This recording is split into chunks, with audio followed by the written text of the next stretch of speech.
Sambalpur town ଥାନା police ଏକ ବଡ଼ ଠକେଇରେ ଜଣେ ଅଭିଯୁକ୍ତକୁ ଧରିବାରେ ସଫଳ ହୋଇଛି। ଅଭିଯୁକ୍ତ ଜିତୁ ମହାନନ୍ଦ ବଲାଙ୍ଗୀର ଜିଲ୍ଲାର ସିନ୍ଧିକିଲା ଅଞ୍ଚଳର ଥେମ୍ରା ଗାଁର ବୋଲି ଟାଉନ ଥାନା ପୋଲିସ ପକ୍ଷରୁ ସୂଚନା ମିଳିଛି।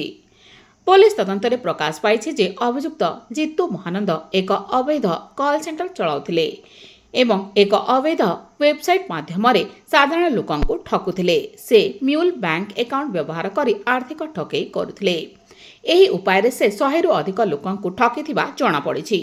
ଅଭିଯୁକ୍ତ ଭୁଲ ଲୋଭ ଦେଇ ଅନ୍ୟମାନଙ୍କ ନାମରେ ଅନେକ ମ୍ୟୁଲ୍ ଆକାଉଣ୍ଟ ଖୋଲିଥିଲେ ଏବଂ ସେଠାରେ ଠକେଇ ଟଙ୍କା ଲେନଦେନ କରୁଥିଲେ।